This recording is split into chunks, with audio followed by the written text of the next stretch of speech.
Welcome back to Need for Speed Payback, guys. Today we are jumping in and doing our Aston Martin Vulcan race car build. We're doing a little bit of customization and jumping in and making the thing look hella sweet, just as I promised. If you missed the video that I uploaded earlier today on the Porsche 918, it was like the widest, the thickest car probably ever. It was just ridiculous. I posted a picture on Instagram and a bunch of you guys were like, oh!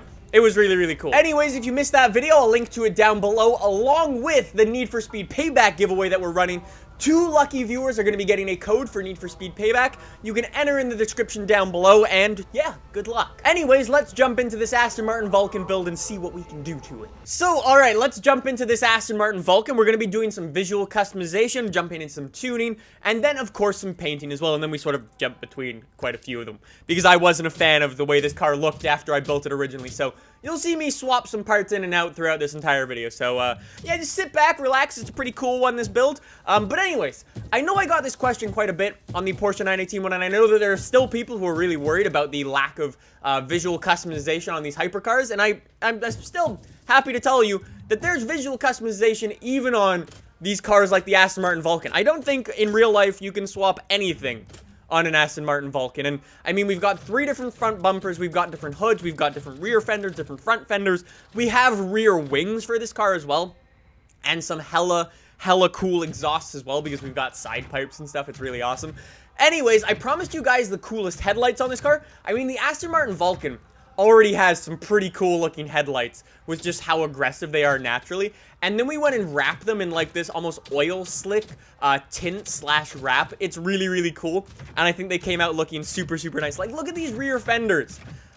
That's awesome. I love the customization on these cars. Like, although we can't make this thing wide body, we have definitely far fewer options than we did on that Porsche 918, for example. There's still quite a few good options available for these cars, even though they are hypercars. Like, look, we've got different rear bumpers as well, and just look how aggressive they make the car. It's like, oh, okay, that's pretty cool. We can also go in and remove the rear wings. Like, check how many different wing options we have, and I was like, I mean, the wings are cool. We also have this cool glass one. The glass ones are so sick. But I was like, why don't we just remove the wing altogether? I mean, I love the natural lines of the Vulcan, just how aggressive it is on the rear. And I was like, that would look pretty good. And then I decided that it didn't, but that's beside the point. Anyways, yeah, I know that there were some people as well who were wondering about performance customization in this game, because I didn't show any in the last video. I'm not going to show any here, just because I don't have any performance parts when I recorded this video. The way you get performance parts is you can do it by doing a couple of different things, actually. You can go to the tune-up shop and you can buy parts from there, and they'll have like a certain selection, and if they don't have exactly what you want, you can go out and come back. I think it's like half an hour later, and you can buy some more parts there, which is great. It's awesome. It's a good way to get your performance parts. But I found the best way of doing it is actually to do these targeted rolls. Now, you see these things up in the top right-hand corner of my screen that says there's 30 of these bronze colored things. I don't know exactly what they're called, but basically you'll get those things throughout the course of the game, and you can put those points to targeted rolls. Now, when you're doing a targeted roll, you can lock in like the part of the car, the manufacturer, and things like that. And then that means, basically, say you need a new turbo for your car. You go in, you lock it on a turbo, and then it will roll the other 2 things, and you can go and get a part for your car like that. I feel like it's a really good way, and that's probably how you'll get the highest end stuff. So yeah, just a heads up there. And I mean, you also get speed cards from leveling up as well. Or actually, I think it's every time you finish the race for the first time, you get a speed card from that, which is a brand new part for your car, which is, again, probably a really good way of getting performance upgrades and stuff like that. I'll have a whole guide, and obviously I have to play through the game a little bit more to find out the best ways of actually getting a lot of these parts, because this was only my 2nd time playing the full version of this game ever, so I still have a lot to learn, but hopefully I can figure it out and then let you guys know. By the way, if you guys have any questions about this game, please let me know in the comments down below, and also thumb up other people's comments as well, just so I have a good idea of what you guys want to hear me talk about in future videos. So if there's anything, please do that, and I will do my best in the next video to answer as many of your guys' questions as possible. So anyways, back to the Aston Martin Vulcan build.